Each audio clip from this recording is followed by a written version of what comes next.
In the 1950s, mothers made one-dish suppers that mattered.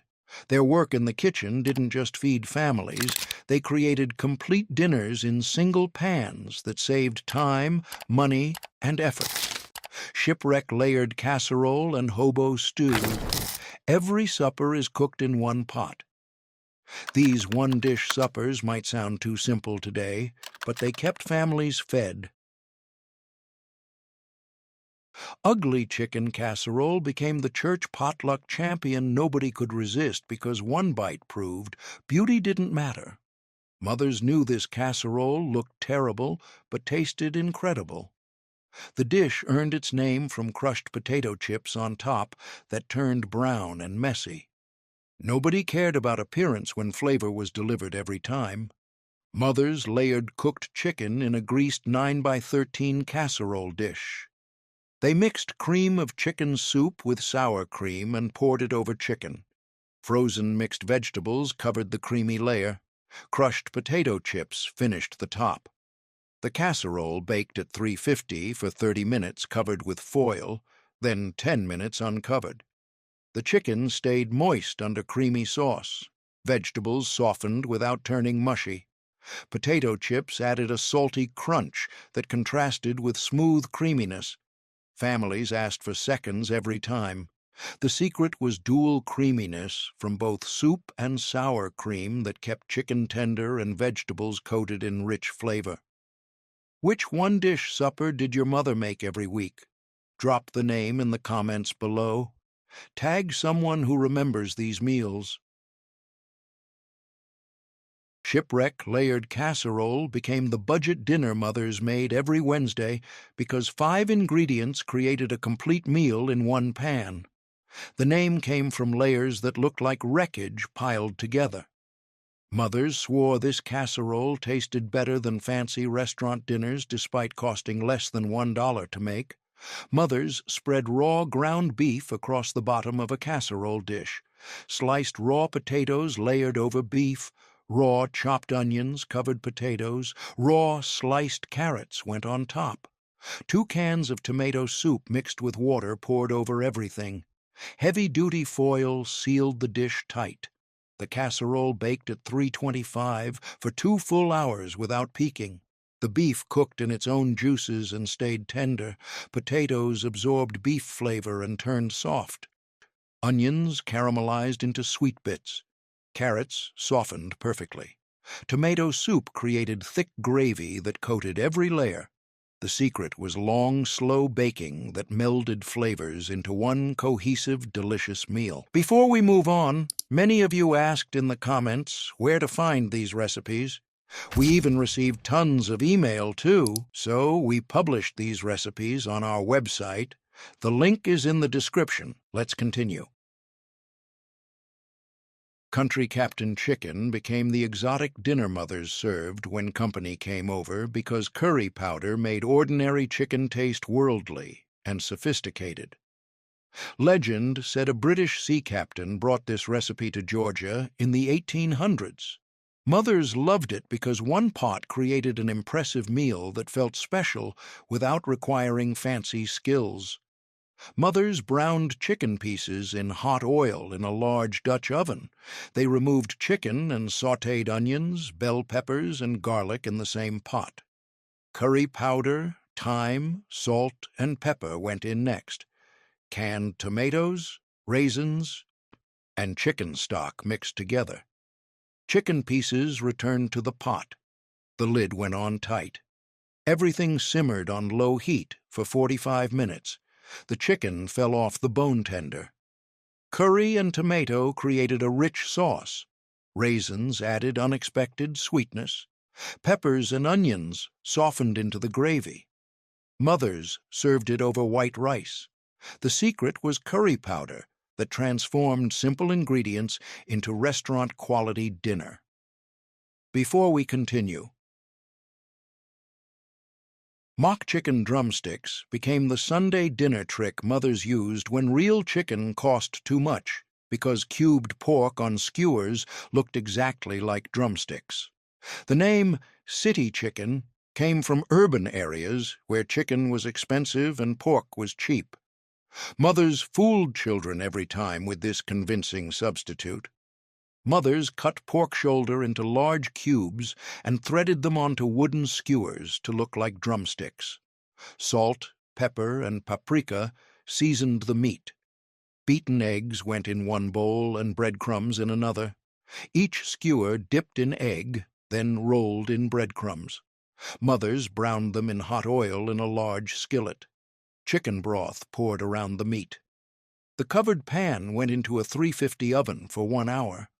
The meat turned tender and juicy. Breadcrumb coating stayed crispy on top. Broth created natural gravy. Children believed they ate real chicken. The secret was skewers that made cheap meat look expensive and special. Hobo stew became the Depression-era dinner mothers still made in the 1950s because one pot stretched small amounts of meat into a filling meal. The name came from hobos who cooked whatever ingredients they could find in one tin can over campfires. Mothers knew this stew fed hungry families without breaking the budget. Mothers browned ground beef with chopped onions in a large pot. Diced potatoes, sliced carrots, and canned green beans went in next. 1 can of tomato soup and 1 can of water mixed together. Salt, pepper, and a bay leaf seasoned everything. The pot simmered on low heat for 1 hour with the lid on. The beef stayed tender in rich tomato broth.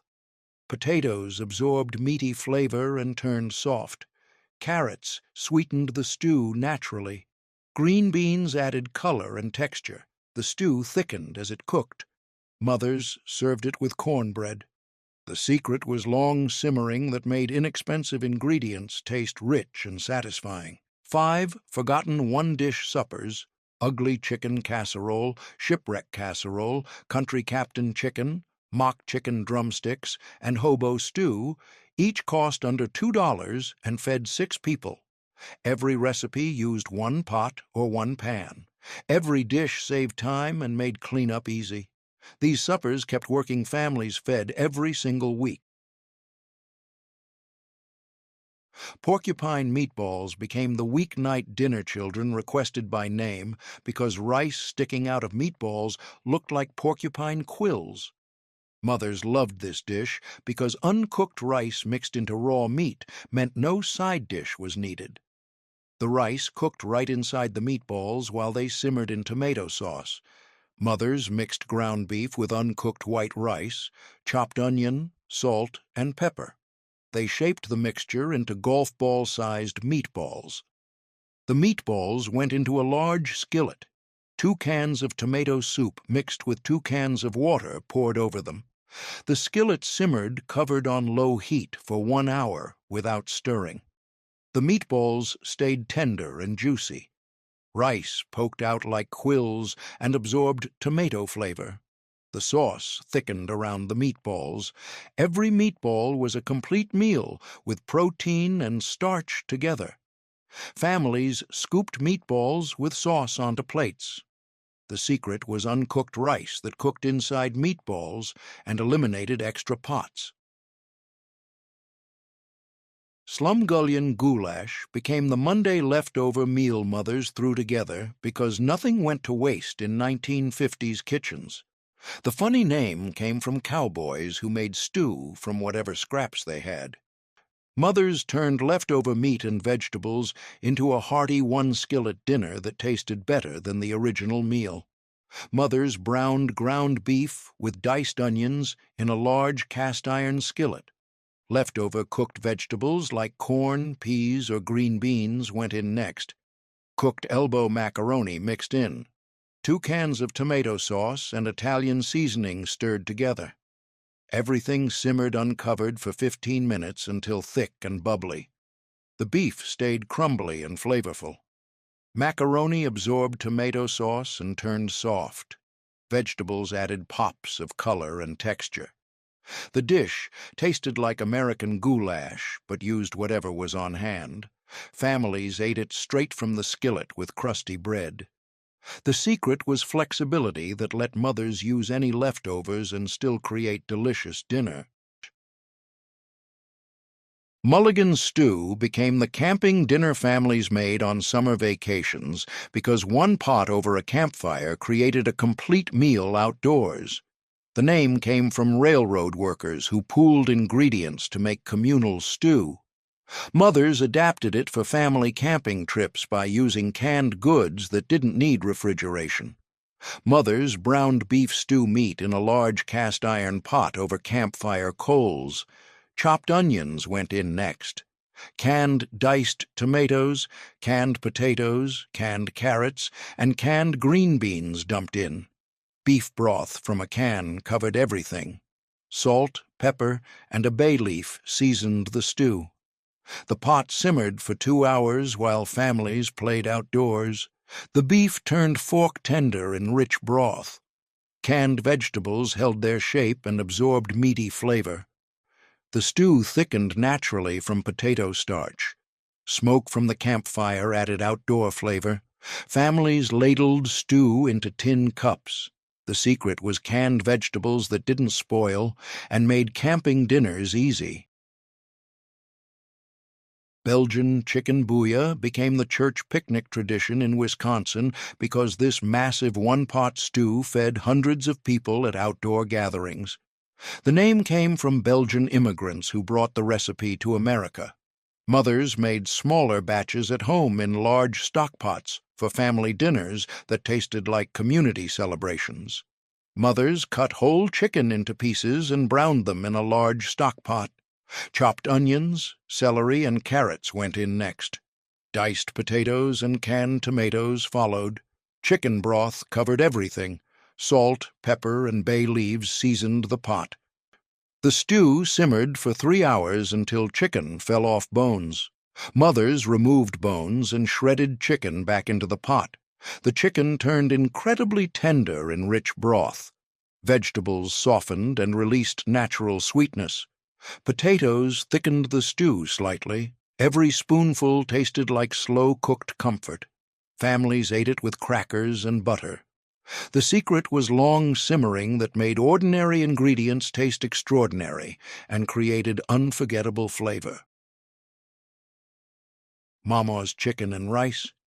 Church casserole became the potluck favorite that disappeared first because creamy rice and tender chicken combined perfectly in one dish. The recipe passed from grandmother to mother to daughter at church gatherings. Every family had their own version, but the basic method stayed the same for generations. Mothers spread uncooked white rice across the bottom of a greased 9x13 casserole dish. They placed raw chicken pieces on top of rice. 1 can of cream of chicken soup mixed with 1 can of water poured over everything. Dry onion soup mix sprinkled on top. Heavy foil covered the dish tight. The casserole baked at 300 for 2 hours without peaking. The chicken stayed moist and fell off bones. Rice absorbed chicken juices and soup to become perfectly creamy. Onion soup mix created savory crust on top. No stirring was needed. Mothers served it straight from the casserole dish. The secret was no peak method that trapped steam and cooked everything evenly. 10 one-dish suppers, from ugly chicken to Mama's church casserole, each fed 6 people for under $2. Every recipe used 1 pot, 1 pan, or 1 casserole dish. Every meal required minimal cleanup and maximum flavor. These forgotten suppers saved time and money while keeping families fed every single night. Biscuits and gravy breakfast casserole became the Sunday brunch mothers served after church because this one-dish meal combined breakfast favorites into a hearty casserole. Southern families loved biscuits and gravy served separately. This casserole version baked everything together and made serving a crowd incredibly easy. Mothers browned 1 pound of breakfast sausage and crumbled it. They made gravy by adding flour to sausage drippings, then whisking in milk until thick. Refrigerated biscuit dough cut into quarters went into a greased casserole dish. Sausage gravy poured over biscuit pieces. Shredded cheddar cheese sprinkled on top. The casserole baked at 350 for 30 minutes until golden and bubbly. The biscuits puffed up around gravy pockets. Sausage stayed flavorful throughout. Gravy soaked into biscuit bottoms, while tops stayed crispy. Cheese melted into gooey layer. Families scooped servings onto plates while hot. The secret was refrigerated biscuit dough that eliminated homemade biscuit work and made this casserole quick to assemble. Zippy egg casserole became the holiday breakfast mothers prepared the night before because pepper jack cheese added unexpected kick to traditional egg bake. Most egg casseroles tasted bland and boring. This version woke up taste buds and made breakfast exciting without requiring morning cooking. Mothers whisked 12 eggs with 2 cups of milk and salt. Cubed white bread filled the bottom of a greased 9 by 13 dish. Cooked breakfast sausage sprinkled over bread. Shredded pepper jack cheese covered sausage. The egg mixture poured over everything. The casserole sat covered in the refrigerator overnight. The next morning it baked at 350 for 45 minutes. The eggs puffed up like a soufflé. Bread absorbed egg custard and turned soft. Sausage added savory flavor. Pepper jack cheese melted into spicy pockets that surprised every bite. The casserole sliced into perfect squares. Families served it with fruit and juice. The secret was overnight refrigeration that let bread soak and flavors meld together perfectly. Train wreck. Layered casserole became the ground beef dinner mothers made when they were too tired to think, because this chaotic-looking dish required zero skill. The name came from layers that looked messy and crashed together like a train wreck. Appearance didn't matter when taste delivered every single time. Mothers browned ground beef with taco seasoning in a skillet. They spread the beef across the bottom of a casserole dish. A can of refried beans spread over beef. Crushed tortilla chips layered on top of beans. Salsa poured over chips. Shredded cheddar and Monterey Jack cheese covered everything. The casserole baked uncovered at 375 for 25 minutes until cheese bubbled. The beef stayed flavorful with taco spices. Refried beans added creamy texture. Chips stayed slightly crunchy under melted cheese. Salsa kept everything moist. Cheese melted into gooey perfection. Families topped servings with sour cream. The secret was chaotic layers that somehow worked together and created delicious Tex-Mex flavor. Ground beef spinach church casserole became the potluck dish mothers brought when they wanted to sneak vegetables into picky eaters. This casserole appeared at every church gathering because it fed crowds cheaply, and children ate it without complaining about the spinach hidden inside. Mothers browned ground beef with chopped onions and garlic. Frozen chopped spinach thawed and squeezed dry. Cooked egg noodles mixed with beef and spinach. 1 can of cream of mushroom soup and 1 cup of sour cream stirred together. Everything combined in a large bowl. The mixture went into a greased casserole dish. Shredded mozzarella cheese covered the top. The casserole baked at 350 for 30 minutes. The beef stayed moist, mixed with creamy soup. Spinach disappeared into the mixture and added nutrition without green chunks. Noodles absorbed all the flavors. Cheese melted into a golden, bubbly top. Children asked for seconds without realizing they ate vegetables. The secret was squeezing spinach completely dry so it mixed invisibly. Poor man's hamburger meal skillet became the Depression-era dinner mothers continued making in the 50s because this cheap meal stretched hamburger into a filling supper. The name came from using only the most affordable ingredients. Mothers fed families of 6 for less than $1 with this simple skillet dinner. Mothers browned ground beef with sliced onions in a large cast-iron skillet. They pushed meat to the sides and added sliced potatoes in a single layer across the bottom. Salt, pepper, and paprika seasoned everything. Water poured in until it almost covered potatoes. The lid went on tight. Everything simmered on low heat for 30 minutes until potatoes turned tender. The beef stayed crumbly and flavorful. Onions caramelized into sweet bits. Potatoes absorbed meaty flavor and turned fork tender. The water reduced into thin gravy. Families ate it straight from the skillet with sliced bread. The secret was cooking potatoes in Hamburger drippings that gave them incredible flavor without expensive ingredients.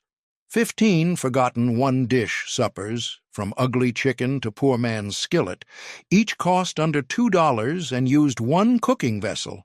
Every recipe saved time, money, and cleanup effort. Every meal fed working families without stress or fancy techniques. These simple suppers kept America fed for decades with practical, delicious cooking. Impossible cheeseburger pie became the magic dinner mothers made when they forgot to plan ahead, because Biscuits created its own crust while baking. The name came from the impossible feat of crust forming on the bottom while filling stayed on top. Mothers couldn't explain the science, but they trusted Biscuits to work every time. Mothers browned ground beef with chopped onions in a skillet. They spread the mixture in a greased 9-inch pie pan. Then shredded cheddar cheese covered the beef. In a bowl, they whisked biscuit, milk, and eggs together. The thin batter poured over cheese. The pie baked at 400 degrees for 30 minutes until golden brown. The batter magically sank and formed a crust on the bottom. Beef and cheese stayed suspended in the middle. The top turned golden and slightly crispy. Slices cut perfectly like regular pie. Families ate it hot with ketchup and pickles. The secret was Biscuits that created impossible crust without rolling dough. Foil, packet, shipwreck. Dinner became the summer camping meal families cooked over backyard grills because individual packets meant no dishes to wash. Each person got their own foil-wrapped dinner that cooked right on the coals. Mothers loved this method because cleanup was as easy as throwing away foil. Mothers tore off large squares of heavy-duty aluminum foil. On each square, they placed one hamburger patty. Sliced potatoes went on top of the patty. Sliced onions covered potatoes. Sliced carrots layered on top. Salt and pepper seasoned everything. A pat of butter went on top. The foil folded up tight on all sides.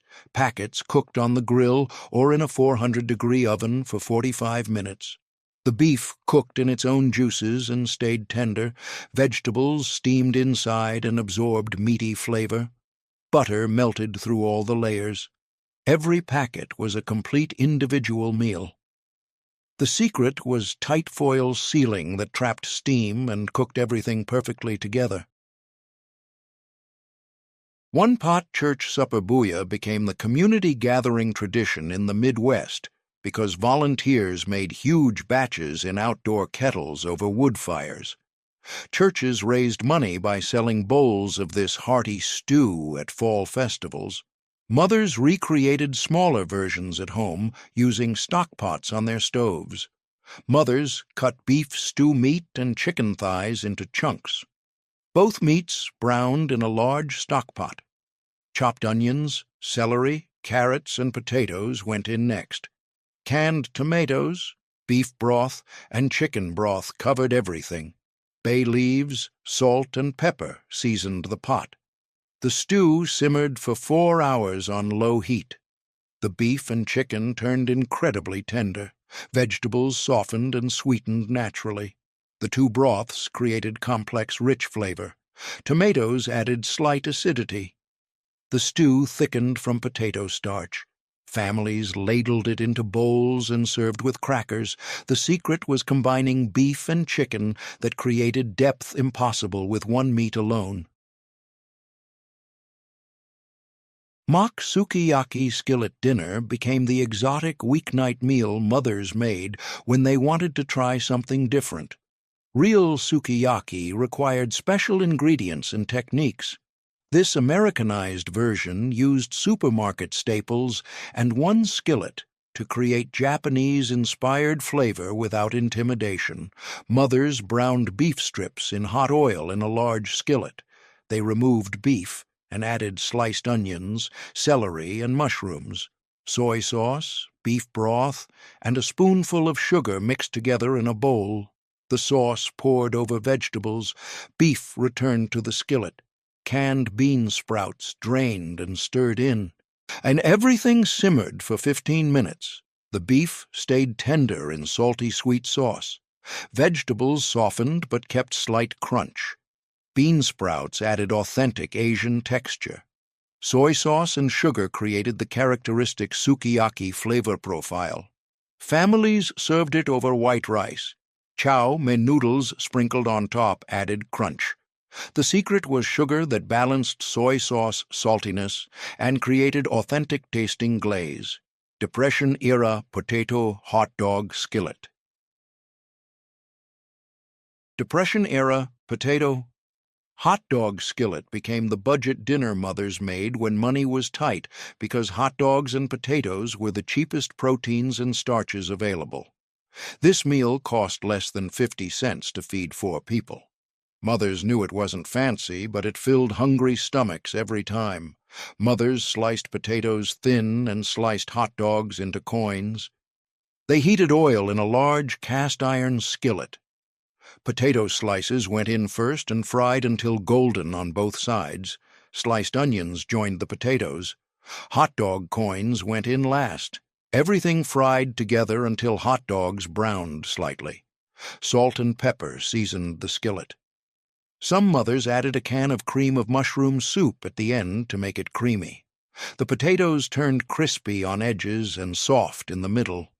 Hot dogs added salty, meaty flavor. Onions caramelized sweet. Soup version created comforting gravy. Families ate it with bread. The secret was frying potatoes first to get them crispy before hot dogs went in. 20 forgotten one-dish suppers, from ugly chicken casserole to Depression-era potato skillet. Each fed families for under $2 using one cooking vessel. Every meal saved time and cleanup. Every recipe used simple techniques and affordable ingredients. These practical suppers kept working. America fed every single night for decades without stress. Country style. Green beans with red potatoes, one pot, became the Southern soul food dinner mothers made every Sunday because smoked meat transformed simple vegetables into a complete filling meal. This dish came from generations of black Southern cooks who knew how to make inexpensive vegetables taste rich and satisfying. Mothers across the South passed down this recipe through family kitchens for over a century. Mothers filled a large stock pot with water and brought it to a rolling boil. One smoked turkey leg or ham hock went in first. The pot simmered covered for 1 hour to create rich, smoky broth. Fresh green beans, snapped in half, went into the pot next. Quartered red potatoes followed. Salt, black pepper, and a pinch of sugar seasoned the pot. Everything simmered together for another hour until vegetables turned tender and flavorful. The smoked meat released deep flavor into the broth. Green beans softened and absorbed every bit of smokiness. Red potatoes turned creamy and soaked up the savory liquid. The broth reduced slightly and became concentrated with meaty essence. Mothers served big bowls of vegetables with broth ladled on top. Cornbread soaked up every drop of liquid. Families picked meat off the bones and added it to their bowls. The secret was long simmering that broke down tough vegetables and infused them with smoke. Sugar balanced natural bitterness in green beans. Red potatoes held their shape better than russets. This simple one-pot dinner cost less than $2, but tasted like slow-cooked Southern restaurant food. Working families ate this meal weekly because it stretched small amounts of meat into dinner for 6 people. Creole chicken. One-pan dinner became the Louisiana-inspired weeknight meal mothers made when they wanted bold flavor without complicated cooking. This dish brought New Orleans spice to Midwest dinner tables using ingredients from regular supermarkets. Mothers loved that one skillet created a complete meal with protein, vegetables, and rice all cooked together.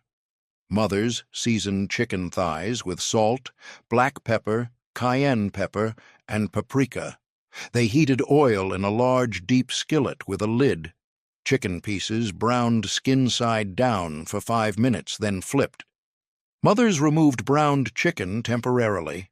Chopped onions, diced bell peppers, and sliced celery went into the same skillet.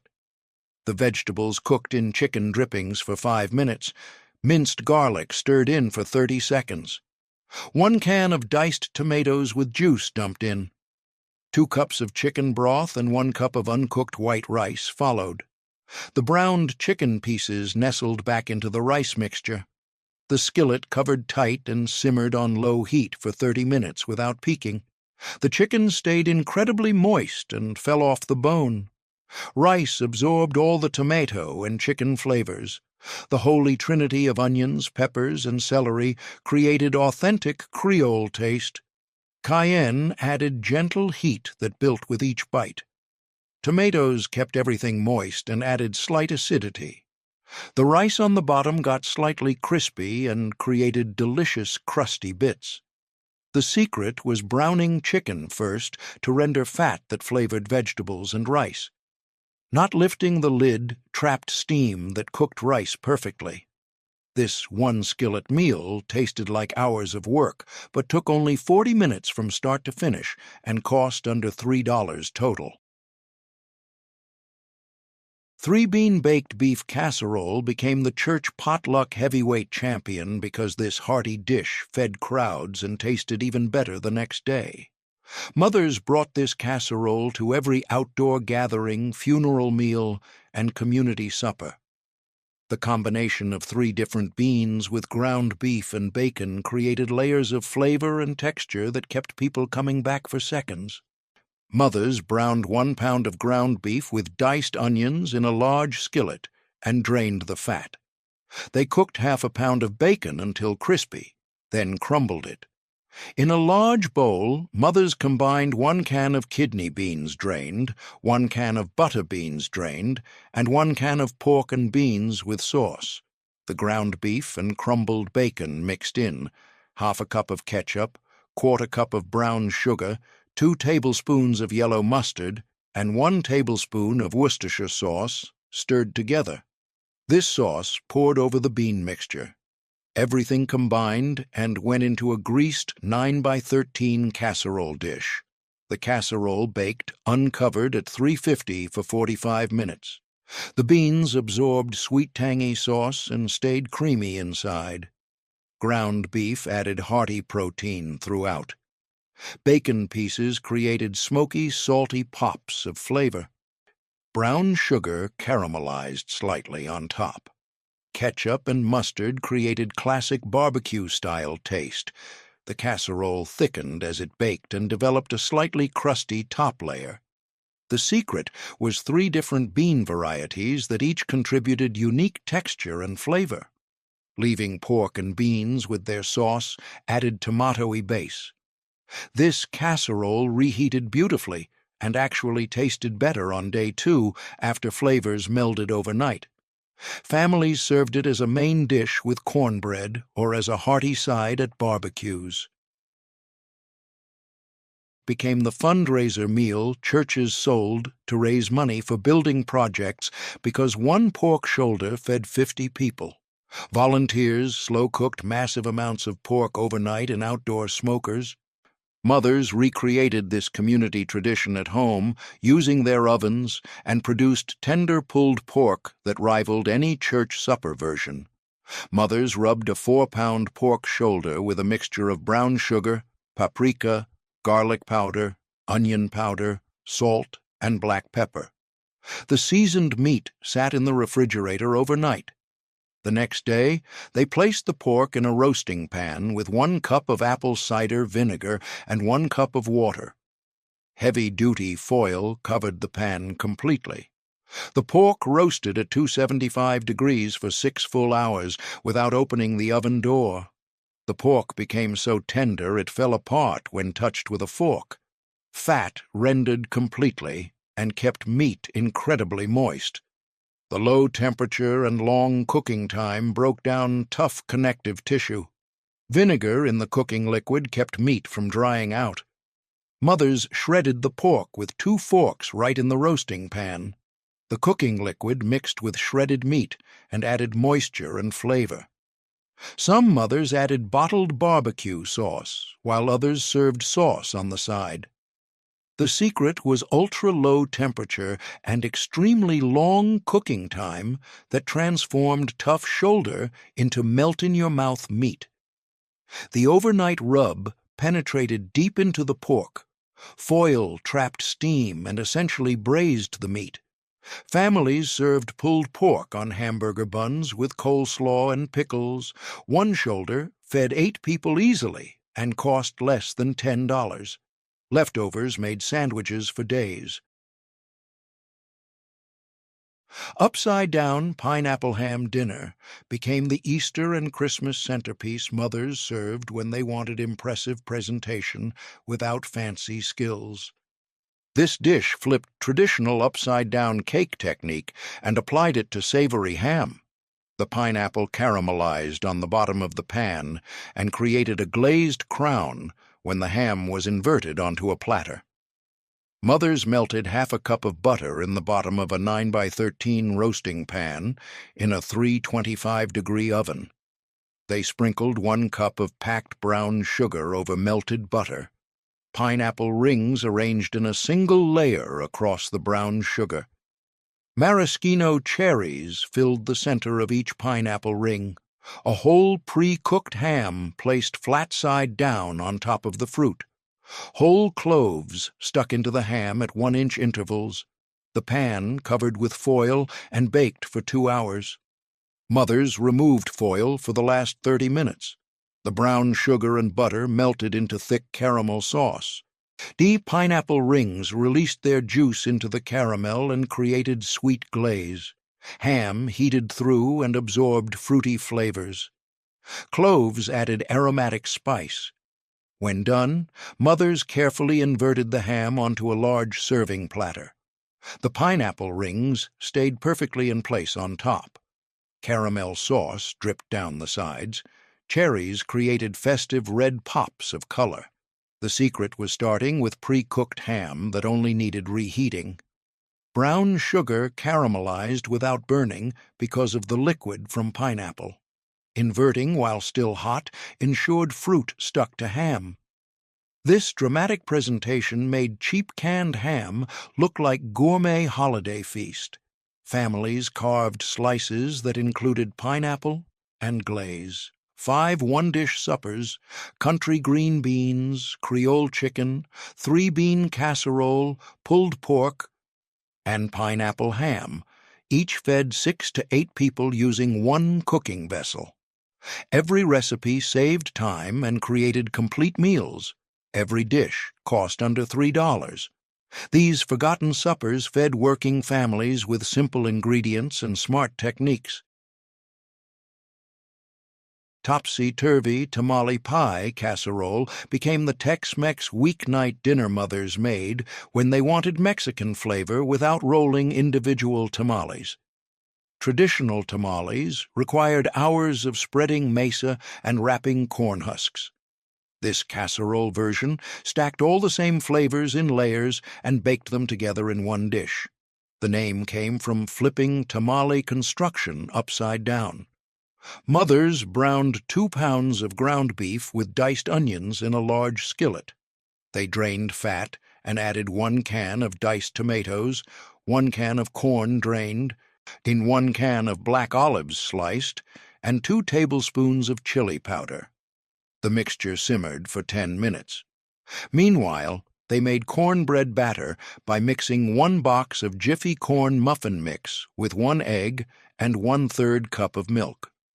The beef mixture spread across the bottom of a greased 9x13 casserole dish. Shredded cheddar cheese covered the beef. The cornbread batter poured on top and spread evenly. The casserole baked uncovered at 400 degrees for 25 minutes until cornbread turned golden. The beef stayed moist under the cornbread layer. Cheese melted into gooey pockets. Cornbread topping baked into slightly sweet crust that contrasted with spicy beef. Olives added salty bursts. Corn provided sweet pops. Tomatoes kept everything moist.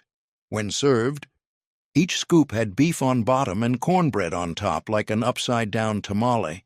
The secret was jiffy mix that eliminated making cornbread from scratch. Baking at high temperature set the cornbread quickly so it didn't sink into beef. This reversed construction meant no masa spreading or corn husk wrapping. Families topped servings with sour cream and salsa. The entire casserole cost under $4 and fed 8 people easily. Pan ham balls with brown sugar glaze pan became the Pennsylvania Dutch specialty that spread across the Midwest because sweet and savory combination hooked everyone who tried them. These weren't regular meatballs. Ground ham mixed with ground pork created unique flavor that tasted nothing like Italian meatballs. On the brown sugar glaze baked right in the pan and eliminated making separate sauce. Mothers ground leftover ham in a meat grinder or asked the butcher to grind it. They mixed 1 pound of ground ham with 1 pound of ground pork, 1 cup of crushed saltine crackers, 2 beaten eggs, and half a cup of milk. The mixture shaped into golf ball-sized balls. In a separate bowl, they whisked 1 cup of brown sugar, half a cup of apple cider vinegar, half a cup of water, and 1 teaspoon of dry mustard. The ham balls arranged in a 9 by 13 baking dish in a single layer. The brown sugar mixture poured over the top. The dish baked uncovered at 350 for 1 hour, basting every 20 minutes. The ham balls stayed moist from the pork fat. Brown sugar caramelized into thick glaze. Vinegar cut the sweetness and added tang. Mustard provided subtle spice. Basting created shiny coating on each ball. The glaze thickened as it baked and turned into syrupy sauce at the bottom of the pan. The secret was combination of ham and pork that kept balls from being too salty or too bland. Crackers absorbed moisture and kept balls tender. Frequent basting built up layers of glaze. This dish used leftover holiday ham and transformed it into a completely different meal. Families served ham balls with mashed potatoes and green beans, spooning glaze over everything. Bacon-wrapped Spam. Dinner bites became the budget main course mothers served when meat prices soared because Spam cost pennies and bacon made it taste expensive. During World War II, Spam kept soldiers fed overseas. After the war, mothers continued using it to stretch food budgets. Wrapping Spam in bacon elevated this humble canned meat into something special enough for company. Mothers opened a can of Spam and sliced it into half-inch thick slabs. Each slab cut into 1-inch cubes. Bacon strips cut in half lengthwise. Each Spam cube wrapped with 1 bacon piece and secured with a toothpick. The wrapped pieces arranged in a 9 by 13 baking dish without touching. In a bowl, mothers mixed half a cup of brown sugar with 1 tablespoon of yellow mustard. This mixture brushed over each bacon-wrapped bite. The pan baked at 375 for 35 minutes until bacon crisped. The bacon rendered fat that basted the Spam. Brown sugar caramelized on the bacon and created sweet crust. Mustard added tangy zip. Spam stayed salty and firm inside. The combination tasted like ham and bacon together. Grease drained naturally as bacon cooked. The bites turned crispy on the outside and tender inside. The secret was cutting Spam small, so bacon to Spam ratio stayed balanced. Brown sugar and mustard glaze transformed plain bacon into candy-like coating. high-temperature crisped bacon without overcooking Spam. These bites worked as appetizers or main course, depending on portion size. Mothers served them with scalloped potatoes and green beans for complete dinner. 1 can of Spam and 1 pound of bacon fed 6 people for under $2. Toothpicks made them fun for children to eat. Swiss steak with tomato gravy. 1 pan became the Sunday supper mothers made when they wanted tender meat without expensive cuts. The name had nothing to do with Switzerland. Swissing meant pounding meat to tenderize it. Tough round steak transformed into fork-tender dinner through pounding and long, slow braising in tomato gravy. This Depression-era technique let families eat beef when only cheap cuts were affordable. Mothers cut round steak into serving-sized pieces. They pounded each piece thin with a meat mallet. Flour, salt, and black pepper mixed together. Each steak piece dredged through seasoned flour. Mothers heated oil in a large, deep skillet with lid. Floured steaks browned on both sides, about 3 minutes per side. Sliced onions, diced bell peppers, and sliced celery went in. 2 cans of diced tomatoes with juice poured over everything. The skillet covered tight and simmered on low heat for 2 hours. The pounding broke down tough muscle fibers. Flour coating thickened tomato juice into gravy. Long simmering made cheap round steak incredibly tender. Vegetables softened and sweetened naturally. Tomatoes created acidic gravy that further tenderized meat. The gravy reduced and intensified in flavor. Meat practically fell apart when touched with a fork. The secret was pounding that physically broke down connective tissue before cooking even started. Braising in acidic tomato broke down remaining toughness. Low temperature and long time were essential. High heat made tough meat even tougher. Some mothers added Worcestershire sauce for extra depth. Families served Swiss steak over mashed potatoes or egg noodles with plenty of gravy. This humble 1-pan dinner turned tough $2 steak into restaurant-quality meal for 6. Skillet became the comfort food dinner mothers made on cold winter nights because rich onion gravy and tender steak warmed families from the inside. This dish was close cousin to Swiss steak, but used onion gravy instead of tomato. Southern mothers called any meat covered in thick gravy smothered. The technique came from soul food tradition of using gravy to stretch small amounts of meat. Mothers pounded cube steaks, thin with a meat mallet. Each steak seasoned with salt, black pepper, and garlic powder. Flour went in a shallow dish. Each steak dredged through flour until coated. Mothers heated vegetable oil in a large cast-iron skillet. Floured steaks browned on both sides, about 4 minutes total. Steaks removed temporarily. 3 large onions, sliced thin, went into the same skillet. They cooked in beef drippings for 10 minutes until caramelized and sweet. 2 tablespoons of flour sprinkled over onions and stirred. 2 cups of beef broth, slowly added while stirring constantly. The gravy thickened. Steaks returned to the skillet and nestled under onions. The skillet covered and simmered on low for 45 minutes. The cube steaks turned incredibly tender from pounding and braising. Onions caramelized into sweet, jammy bits. Flour-thickened gravy became silky and rich.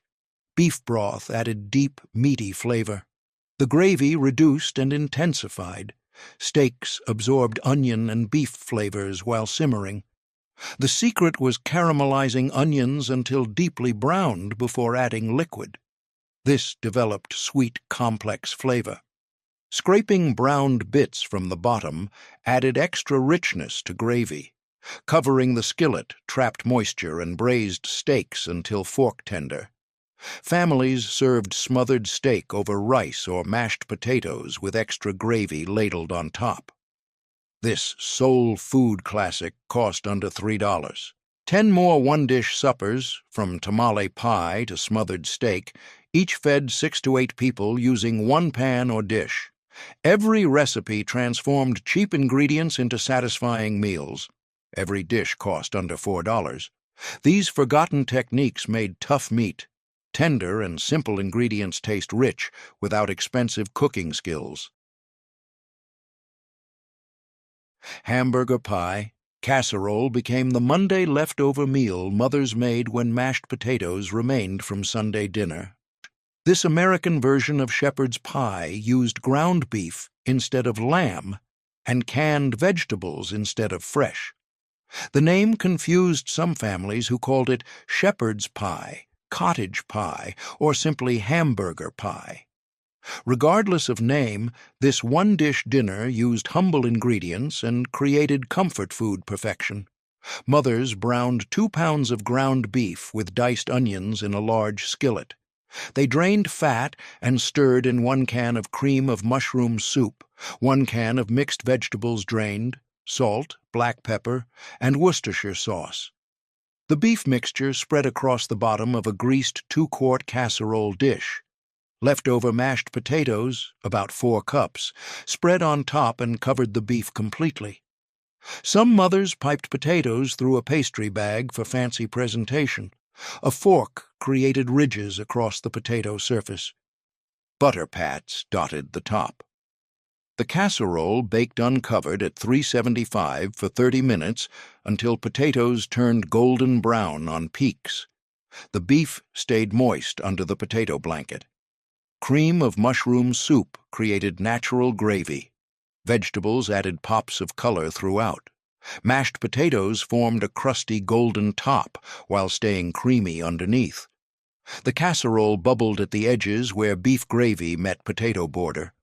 The secret was spreading potatoes all the way to the edges to seal in beef mixture completely. Fork ridges and butter created golden, crusty peaks. Using leftover mashed potatoes saved time and eliminated boiling fresh potatoes.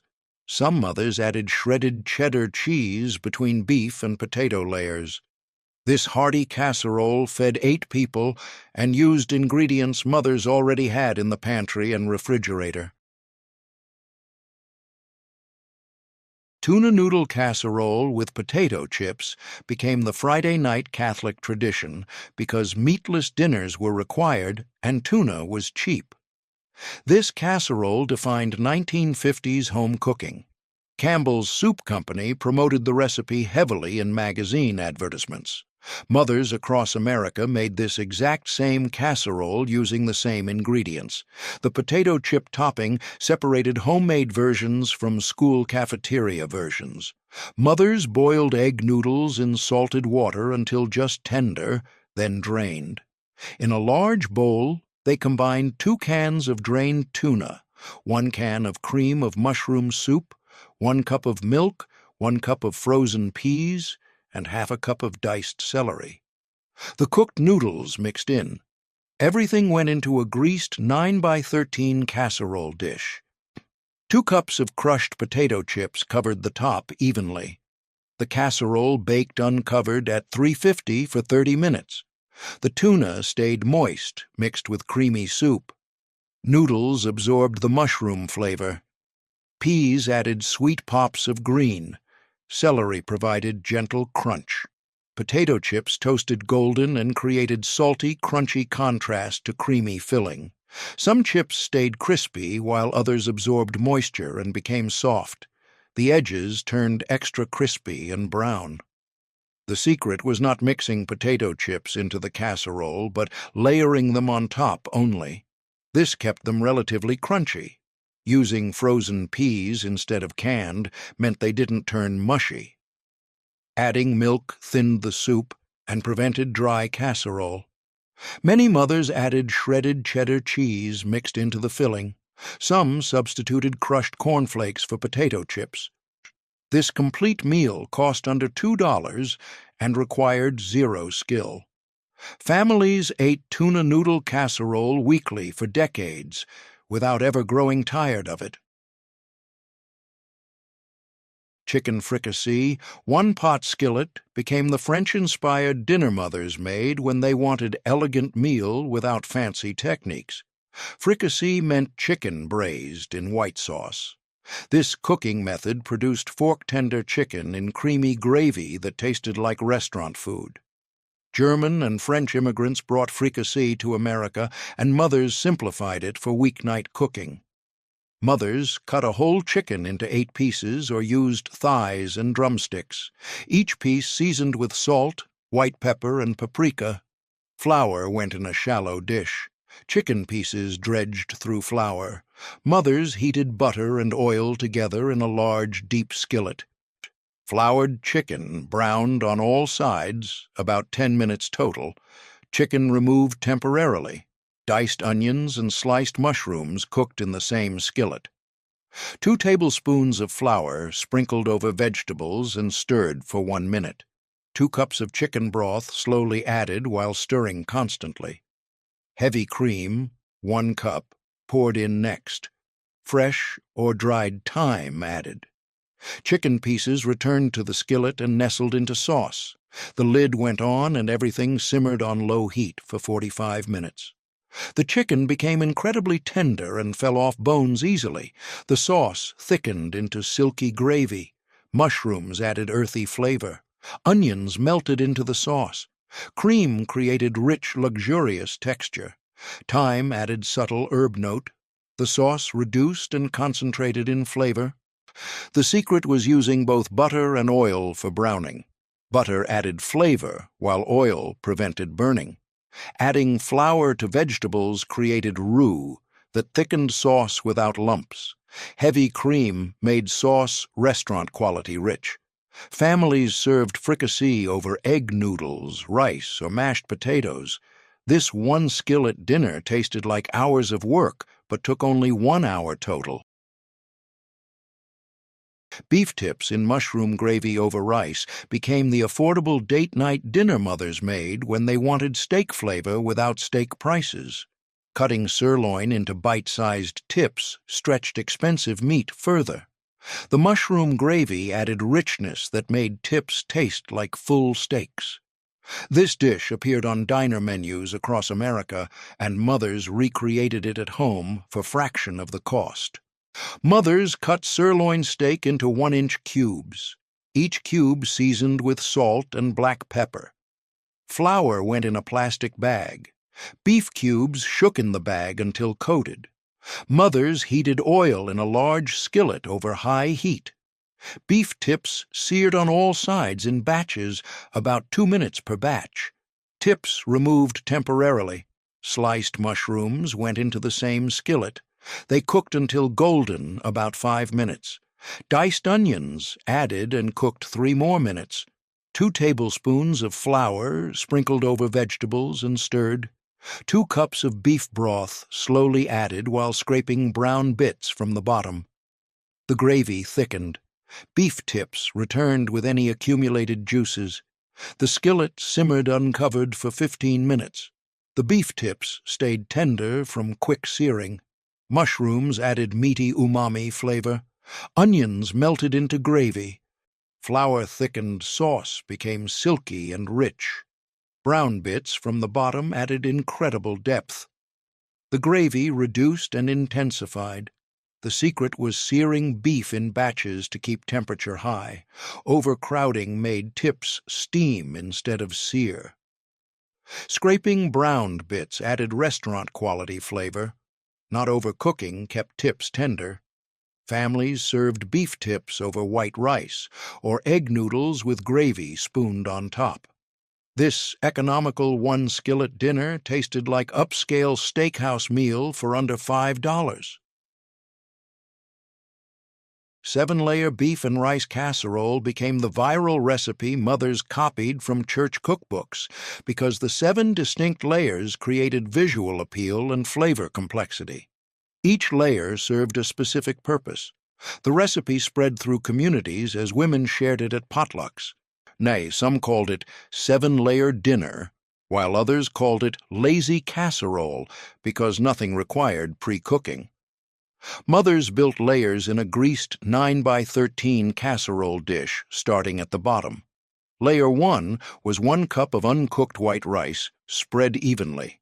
Layer 2 was 1 can of whole kernel corn, drained. Layer 3 was 1 pound of raw ground beef crumbled across the corn. Layer 4 was 1 can of diced tomatoes with juice. Layer 5 was 1 diced green bell pepper. Layer 6 was 1 diced onion. Layer 7 was 2 cans of tomato soup poured over the top. Heavy foil sealed the dish completely. The casserole baked at 300 degrees for 2.5 hours without peaking. The rice absorbed liquid from tomatoes and soup and cooked perfectly. Ground beef released fat that flavored everything. Corn added sweet pops. Bell pepper and onion softened into the layers. Tomato soup created thick sauce. Everything melded together into cohesive dish. The long, slow baking allowed flavors to blend completely. The secret was layering raw ingredients in specific order so each one cooked properly. Sealing with foil trapped steam that cooked rice. Never lifting the foil was essential. Peaking released steam and resulted in crunchy rice. Some mothers added canned mushrooms as an 8th layer. This magical casserole required 0 skill and fed 8 people. Families scooped servings that included all 7 layers in each bite. 15 one-dish suppers, from hamburger pie to 7-layer casserole, each used 1 cooking vessel and simple layering or braising techniques. Every recipe cost under $5. Every meal fed 6 to 8 people. These forgotten methods transformed affordable ingredients into complete satisfying dinners without expensive cuts or complicated skills.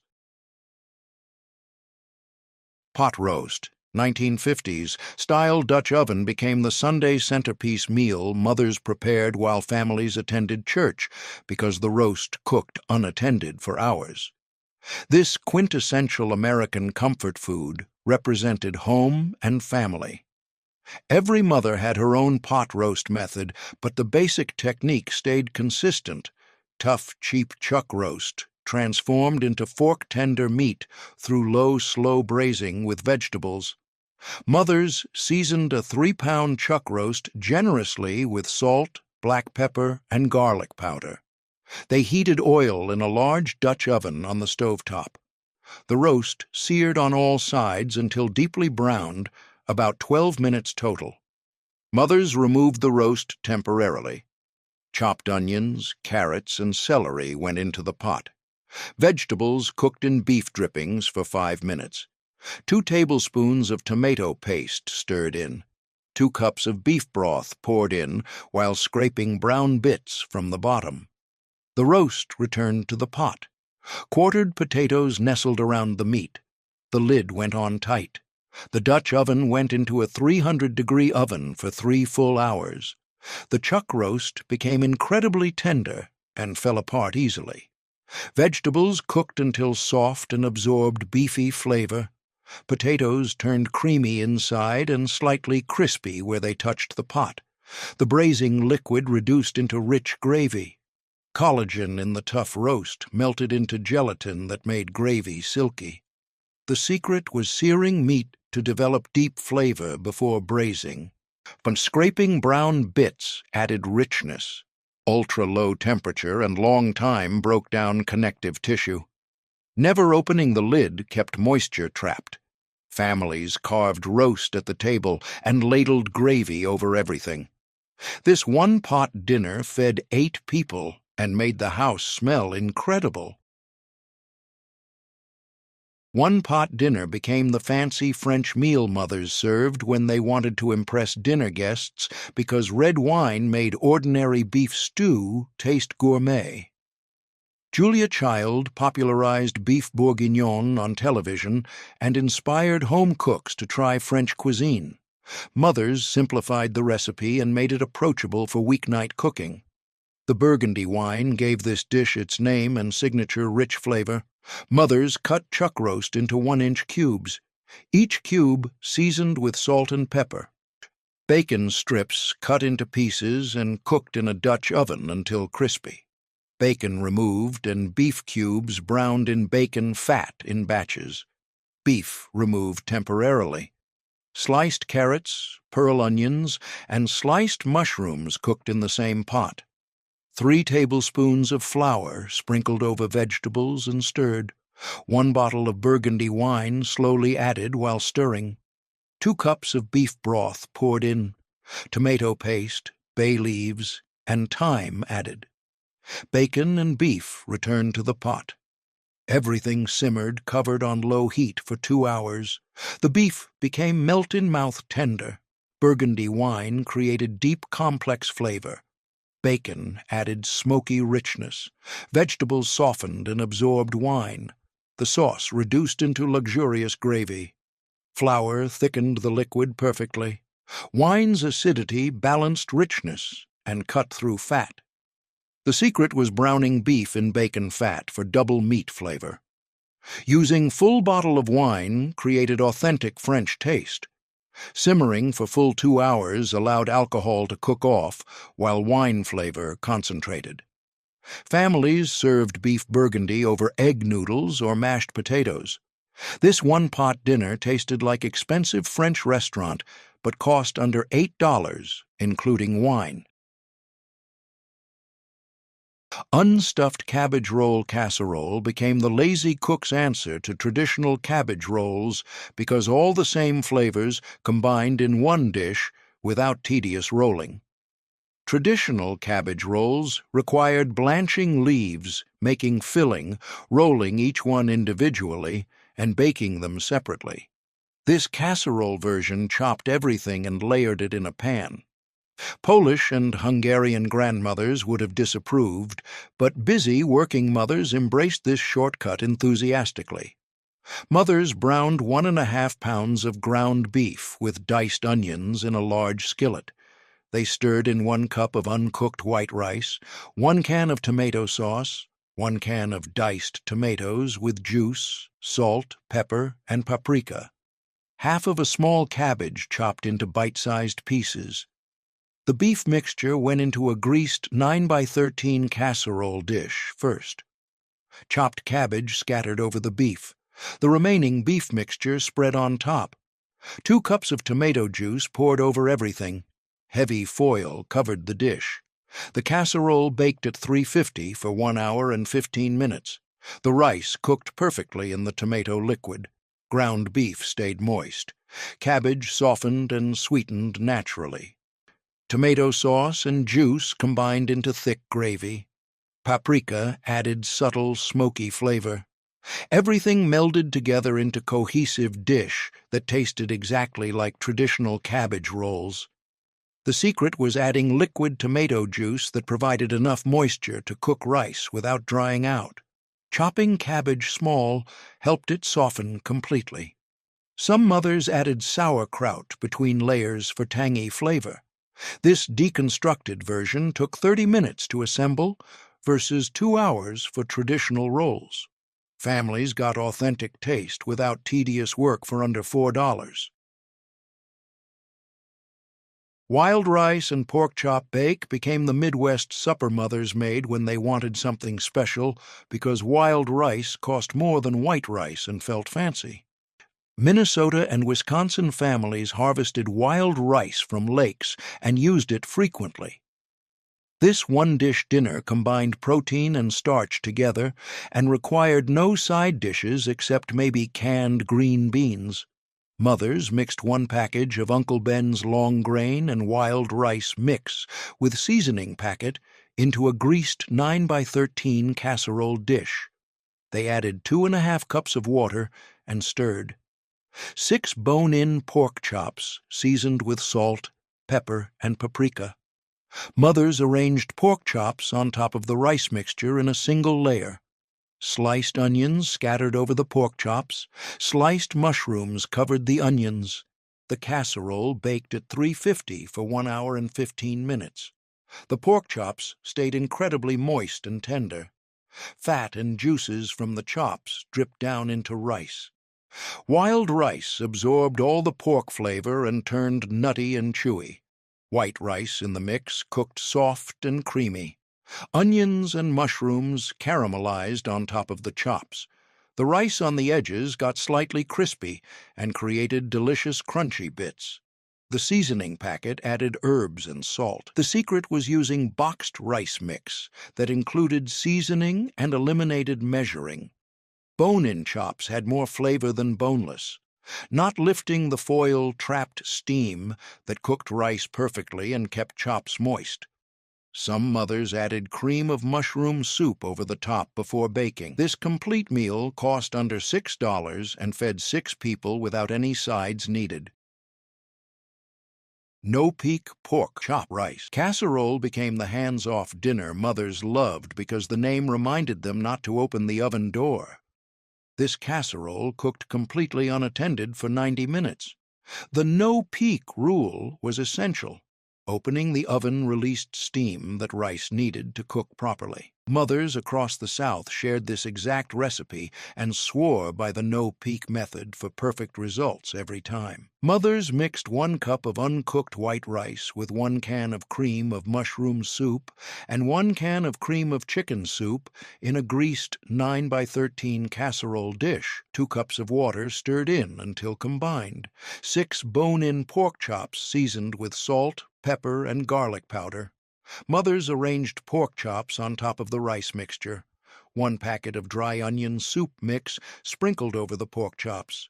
Heavy-duty aluminum foil wrapped tightly over the dish and crimped around all edges. The casserole went into a 300-degree oven for exactly 90 minutes without opening the door even once. The pork chops cooked in their own steam and stayed incredibly moist. Rice absorbed soups and water and turned perfectly tender. Onion soup mix created flavorful crust on top of chops. Cream of mushroom and chicken soups combined into rich sauce. Pork drippings flavored the rice. Everything cooked to perfection in the trapped steam. The secret was sealing foil so tightly that no steam escaped. Low oven temperature and long cooking time allowed rice to cook without burning. Opening the oven to check resulted in crunchy rice every time. Families served this complete meal straight from the casserole dish. 1 dish fed 6 people for under $5. 21-dish suppers, from pot roast to no-peak pork chops, each transformed affordable cuts into tender, complete meals using 1 cooking vessel. Every recipe relied on low heat and a long time. Every dish cost under $8. These forgotten techniques made tough meat meltingly tender without fancy equipment or complicated skills. Mexican cornbread casserole. 1 dish became the Tex-Mex potluck favorite mothers brought to every gathering because sweet cornbread and spicy beef combined into irresistible comfort food. This casserole appeared at church suppers, school fundraisers, and family reunions across the Southwest. The name described exactly what it was: Mexican-flavored ingredients baked under a cornbread topping. Mothers loved this dish because it fed crowds cheaply. Mothers browned 2 pounds of ground beef with 1 large diced onion in a large skillet. They drained excess fat and stirred in 1 packet of taco seasoning with half a cup of water. The seasoned beef simmered for 5 minutes. 1 can of ranch-style beans with liquid went in next. 1 can of Rotel tomatoes with green chilies added. 1 can of whole kernel corn drained and stirred in. The beef mixture spread across the bottom of a greased 9x13 casserole dish. 2 cups of shredded cheddar and Monterey Jack cheese blend sprinkled over the beef. Meanwhile, mothers made cornbread topping by mixing 2 boxes of Jiffy corn muffin mix with 2 eggs and 2/3 cup of milk. And some mothers added 1 small can of creamed corn to make the cornbread extra moist. The cornbread batter poured over the cheese layer and spread evenly to cover completely. The casserole baked uncovered at 375 degrees for 35 to 40 minutes until the cornbread turned golden brown and a toothpick inserted in the center came out clean. The ground beef stayed moist and flavorful at the bottom. Ranch-style beans added authentic Texas flavor. Rotel tomatoes provided just the right amount of spice and heat. Corn added sweet pops throughout. This complete meal cost under $6 and fed 10 people easily at potlucks and gatherings. Ranch-style bean and beef casserole became the Texas weeknight staple mothers made when they needed dinner on the table in 30 minutes because canned ranch-style beans did half the work. This simple casserole stretched 1 pound of ground beef into dinner for 6 people. Mothers browned 1 pound of ground beef with 1 diced onion in a large skillet.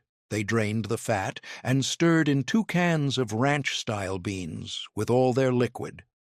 1 can of Rotel diced tomatoes with green chilies went in next. Half a cup of water added. 1 tablespoon of chili powder, 1 teaspoon of cumin, and half a teaspoon of garlic powder seasoned the mixture. Everything simmered uncovered for 15 minutes while mothers prepared the topping. The beef mixture spread into a greased 2-quart casserole dish, and 2 cups of shredded cheddar cheese covered the beef and beans. 1 cup of crushed Fritos corn chips scattered over the cheese. The casserole baked uncovered at 350 degrees for 20 minutes until cheese melted and Fritos toasted golden.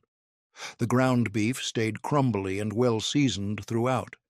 Families served this casserole with cornbread, tortilla chips, sour cream, and shredded lettuce on the side. The entire meal cost under $4 and came together in 45 minutes from start to finish. Leftovers reheated perfectly and actually tasted better the next day after flavors melded overnight in the refrigerator. This humble casserole fed working Texas families for generations. Taco cornbread. Layered bake became the after-school meal mothers made when children brought friends home unexpectedly, because this filling casserole stretched to feed however many showed up. The dish combined 2 childhood favorites, tacos and cornbread, into 1 convenient pan. Mothers browned 1½ pounds of ground beef with 1 diced onion in a large skillet. They drained fat and stirred in 1 packet of taco seasoning with 3/4 cup of water. The mixture simmered for 5 minutes. 1 can of black beans drained and rinsed went in. 1 cup of frozen corn kernels added. 1 cup of salsa mixed throughout. The beef mixture spread across the bottom of a greased 9x13 casserole dish. 2 cups of shredded Mexican cheese blend covered the beef layer completely. In a separate bowl, mothers made cornbread batter by combining 1 box of Jiffy corn muffin mix, 1 egg, and 1/3 cup of milk. 1 small can of diced green chilies drained and stirred into the batter. The cornbread mixture dropped by spoonfuls across the cheese layer and spread gently to cover most of the surface. It didn't need to be perfect.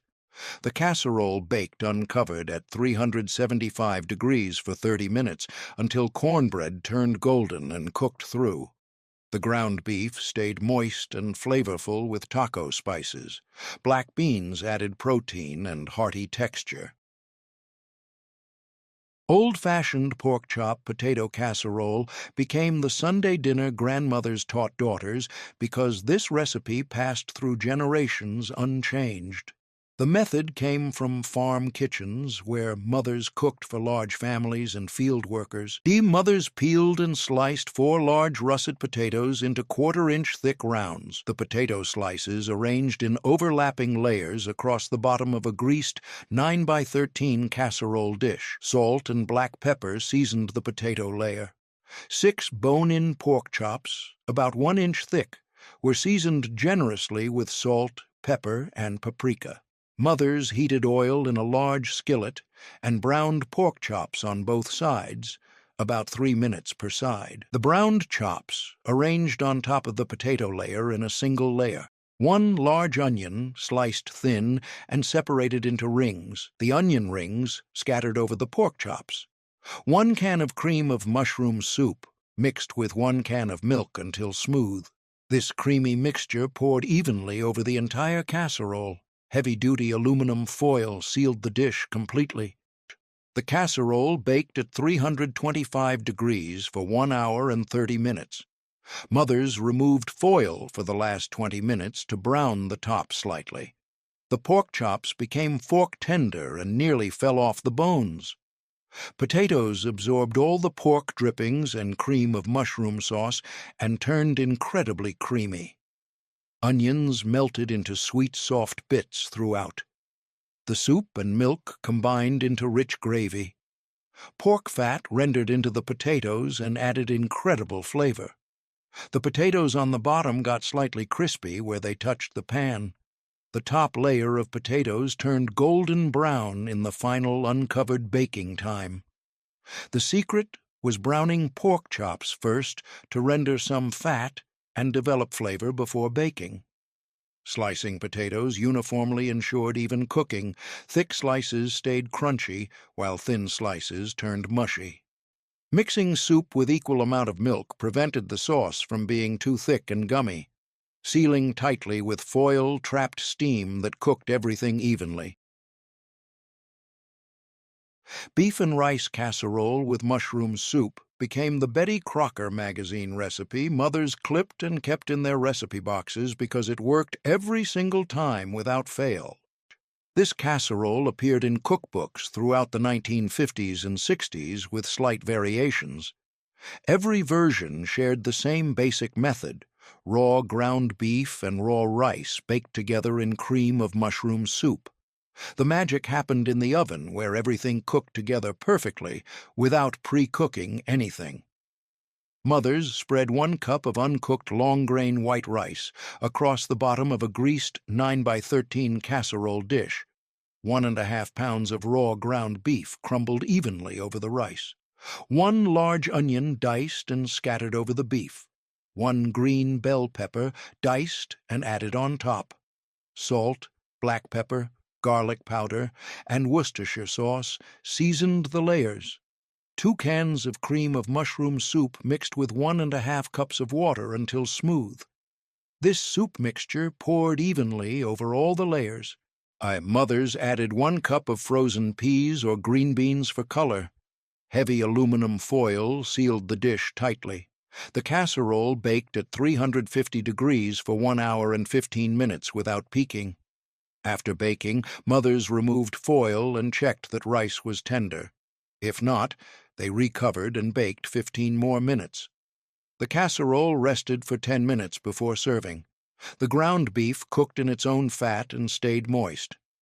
Rice absorbed beef drippings and mushroom soup and turned perfectly tender and creamy. Onions and peppers softened and added flavor throughout. Cream of mushroom soup created rich gravy. Worcestershire sauce added depth and umami. Frozen vegetables cooked just right without turning mushy. The casserole bubbled and thickened as moisture evaporated. Everything melded together into cohesive one-dish meal. And the secret was sealing foil extremely tightly so steam couldn't escape. Steam cooked the rice.